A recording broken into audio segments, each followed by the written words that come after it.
Wah, udah siang nih. Bangun ah.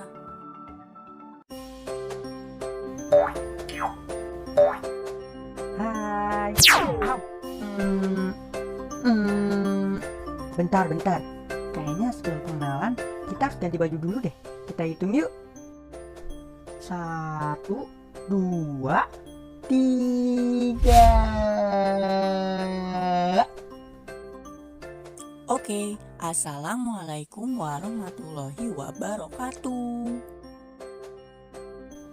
Perkenalkan, nama aku Muhammad Deanandra Padrian dengan nomor NIM 2005035. Di sini aku mau presentasi bareng temen aku.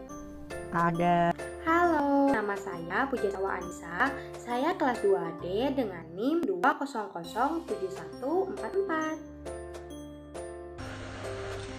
Halo, namaku Ismaul Yasana dengan nomor NIM 21450. Aku dari kelas 2D PGSD. Halo, aku Isni Putri Anggraini Nurjara dengan NIM 2007091.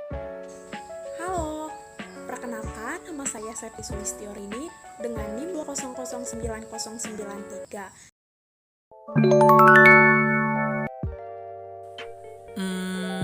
Apa sih yang dimaksud dengan Pancasila sebagai pandangan hidup?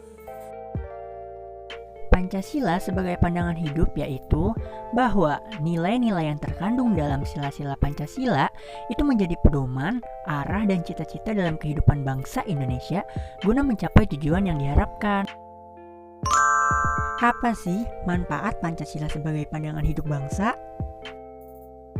Manfaat Pancasila sebagai pandangan hidup bangsa yaitu mengatasi berbagai konflik atau ketegangan sosial. Artinya Pancasila sebagai pandangan hidup dapat meminimalkan berbagai perbedaan yang ada dalam masyarakat dengan simbol-simbol atau semboyan tertentu, lalu menjadi sumber motivasi dan menjadi sumber semangat dalam mendorong individu dan kelompok untuk berusaha mewujudkan nilai-nilai yang terkandung di dalam ideologi itu sendiri. Yang pertama, ada ketuhanan yang Maha Esa. Sila pertama ini mengartikan bahwa kita sebagai warga negara Indonesia mempercayai dan bertakwa kepada Tuhan. Tentunya ini disesuaikan dengan agama dan kepercayaan yang dimiliki oleh masing-masing orang ya. Kemanusiaan yang adil dan beradab. Sila kedua ini berarti sebagai warga negara kita diminta untuk memahami bahwa setiap manusia memiliki derajat yang sama, sehingga kita harus saling menyayangi satu sama lain. Kita juga harus saling menjaga dan membantu sesama, membela kebenaran dan keadilan, dan bekerja sama untuk kedamaian negara kita. Nomor 3, Persatuan Indonesia. Sila ketiga ini berarti kita harus menempatkan kesatuan, persatuan, dan kepentingan negara dari kepentingan masing-masing. Kita harus mempunyai kepribadian yang rela berkorban demi negara Indonesia, mencintai bangsa Indonesia dan tanah air, serta bangga pada negara kita sendiri. Kerakyatan yang dipimpin oleh hikmat dan kebijaksanaan dalam permusyawaratan perwakilan. Sila keempat ini mengajak kita untuk tidak memaksakan kehendaknya pada orang lain dan mengutamakan kepentingan negara dan orang lain. Ini berarti sila ini mengutamakan toleransi bagi seluruh bangsa Indonesia. Terkadang kita akan menemukan perbedaan pendapat dan cara pandang, namun kita harus menyelesaikannya dengan cara bermusyawarah atau berdiskusi serta kelapangan dadaan dari kedua pihak atau dari bangsa Indonesia itu sendiri. Keadilan sosial bagi seluruh rakyat Indonesia. Makna dari sila ini berarti mengembangkan perbuatan luhur dengan cara kekeluargaan dan gotong royong dan selalu bersikap adil. Artinya, sila kelima ini mengutamakan solidaritas bagi seluruh bangsa Indonesia. Selain itu, kita harus seimbang antara hak dan kewajiban dengan juga menghormati hak-hak orang lain. Nah, itu tadi adalah arti kelima Pancasila sebagai pandangan hidup kita dan juga negara. Aktualisasi Pancasila.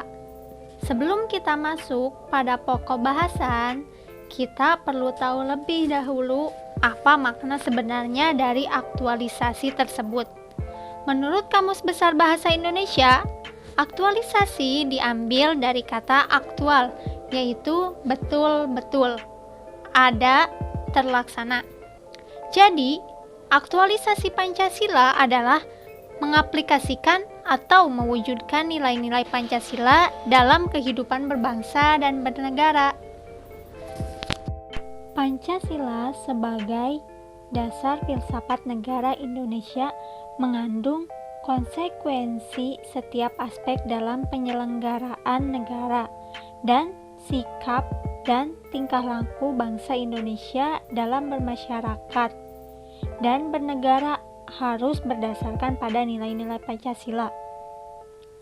Hakikat Pancasila adalah bersifat universal, tetap, dan tidak berubah. Nilai-nilai tersebut perlu dijabarkan dalam setiap aspek dalam penyelenggaraan negara dan dalam wujud norma-norma, baik norma hukum, kenegaraan, maupun norma-norma moral yang harus dilaksanakan oleh setiap warga negara Indonesia. Permasalahan pokok dalam aktualisasi Pancasila. Permasalahan pokok dalam aktualisasi Pancasila adalah bagaimana wujud realisasinya itu, yaitu bagaimana nilai-nilai Pancasila yang universal itu dijabarkan dalam bentuk-bentuk norma yang jelas dalam kaitannya dengan tingkah laku semua warga negara dalam bermasyarakat, berbangsa, dan bernegara, serta dalam kaitannya dengan segala aspek penyelenggaraan negara. Berdasarkan pada hakikat sifat kodrat manusia, bahwa setiap manusia adalah sebagai individu dan sekaligus sebagai makhluk sosial. Kesepakatan kita sebagai suatu kesepakatan yang luhur untuk mendirikan negara Indonesia yang berdasarkan pada Pancasila mengandung konsekuensi bahwa kita harus merealisasikan Pancasila itu dalam setiap aspek penyelenggaraan negara dan tingkah laku dalam bermasyarakat, berbangsa, dan bernegara. Bagi bangsa Indonesia, merealisasikan Pancasila adalah merupakan suatu keharusan moral maupun yuridis.